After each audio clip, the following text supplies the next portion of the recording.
In a forgotten mill town up north, where silence lived in the hollowed-out factories and weeds climbed high over broken windows, a young man named Daniel Ramirez carried burdens greater than his 19 years. The townsfolk called him quiet, even odd, for he never wasted words. But beneath his stillness lived a restless ache, an ache to mend what was broken. Daniel worked odd jobs, hauling coal, fixing fences, sweeping floors at the general store. He earned just enough to keep the lanterns lit in the ramshackle home he shared with his little sister, Sophia. Their parents were gone, taken too young, and responsibility had folded itself onto Daniel's thin frame. Still, his heart clung to kindness, the way ivy clings to brick, steady and stubborn. Across the alley lived Eleanor Brooks, once the pride of the town.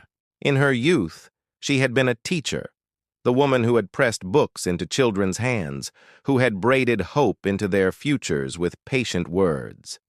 She had sent letters late into the night, begging universities and charities to carve places for her brightest students. Time, however, had whittled her down. Now she was 82, frail, her hands too weak to sew, her vision blurred, her pantry bare. The children she once taught had scattered like leaves on the wind, chasing lives far from this place. Most never looked back. One gray evening, Daniel found her at her doorstep, thin shoulders hunched, clutching a chipped teapot as though it might turn into bread if she held it tightly enough. Hunger carved shadows beneath her eyes. She tried to smile when she saw him, but the effort trembled off her lips. "Evening, Daniel," she whispered. Do you have a little sugar to spare? Tea doesn't taste like much without it." His chest tightened. He had only a handful of sugar left, barely enough to sweeten Sophia's porridge in the morning. But he nodded at once, slipping inside to scoop what he had into a small pouch. As he placed it in Eleanor's trembling palm, she whispered thanks with a dignity so fierce it broke him. She clutched the sugar as though it were gold. That night, Daniel could not shake her image. He remembered stories his mother told him of Eleanor's sacrifices, how she had sold her late husband's watch to buy winter boots for a barefoot child, how she had skipped meals to send a poor boy on to college. He remembered how people whispered that the boy she'd helped most, Nathan Brooks, her own grandson, now lived a life of glittering success in Los Angeles, head of a powerful design firm, his name etched in glossy magazines. But not once in the last 2 decades had he returned. It was as if the teacher who made him everything had been erased from his story. In the weeks that followed, Daniel began carrying a portion of each evening's meal across the alley. Beans, salt bread, sometimes even a bit of stew if luck brought him extra wages. At first, Eleanor resisted, pride stiffening her fragile shoulders. "Child, you can't afford this," she murmured. But Daniel only shook his head. "Some things we can't afford not to do," he told her softly. Slowly, her resistance broke, replaced with gratitude. On his sister's borrowed plates, she ate with hands that trembled less each night. Sophia sometimes joined, carrying napkins folded into careful triangles, repeating stories Eleanor once taught in classrooms, long fallen quiet. Together they warmed her solitude with what little they had. The whispers, however, spread fast. "That Ramirez boy's a fool," townsfolk muttered. "Starving himself to feed the old woman. She had her glory, now it's gone. Best let her be." Daniel ignored them, even when his stomach growled at night. He had seen the fire return to Eleanor's eyes, brief sparks of the teacher who had once believed the world could be better.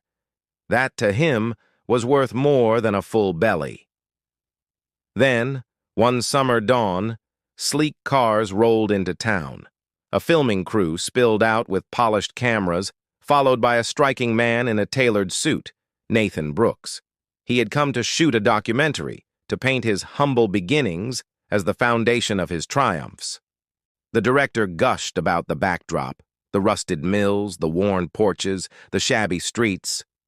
"Perfect grit," he said. "America will love it." Nathan rehearsed his lines about resilience, poverty, and hard work. His words fell smooth, practiced, hollow. He chuckled for the cameras, flashed smiles identical to those on magazine covers. Then, turning a corner, he froze. Across the alley, Eleanor Brooks sat on her porch, her frame bent, but her posture proud. Daniel stood beside her, spooning soup into a chipped bowl. Sophia laid a napkin in Eleanor's lap with the gentleness of kin. Cameras swung swiftly, drawn to that fragile tableau, the abandoned matriarch being fed not by blood, but by a stranger boy barely grown. Eleanor's hands shook as she raised the spoon. She looked at Daniel with eyes glistening, whispering, "You've been my blessing." Nathan's polished act cracked. His throat constricted as guilt surged in like floodwater. Whispers carried across the street. "Isn't that her grandson? Rich as sin, but never set foot back here." The judgment fell sharp. Neighbors shook their heads, muttering, "Shameful, shameful." Clara-like, Daniel turned to Nathan with steel in his eyes. He didn't shout, but his words struck heavier than anger ever could. "She raised this whole town, gave everything so you could climb, and this is how her story ends? Alone, empty cupboard, begging sugar from strangers?" Silence gripped the street. Even cameras seemed to hesitate. But then Eleanor lifted her frail head. Her voice, though weak, cut clear. "Do not judge him," she said, her tone still carrying a teacher's weight. "He lost his way, yes, but my Nathan was never ungrateful. Life pulls us far. He will find the road back. I believe it." The crowd hushed. Nathan staggered, shattered not by their scorn, but by her unyielding mercy. The grandmother who should have condemned him shielded him instead.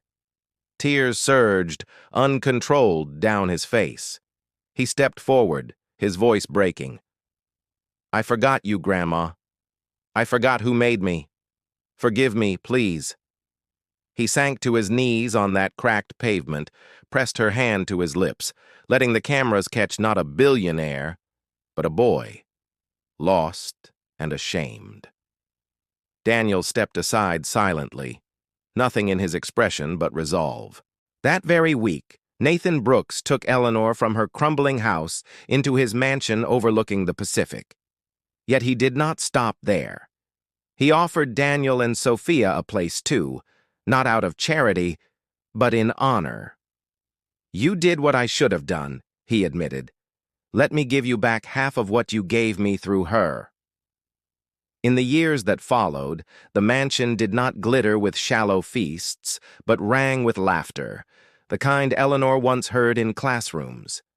She sat at the head of long tables, her hair silver, her eyes alive, her dignity restored.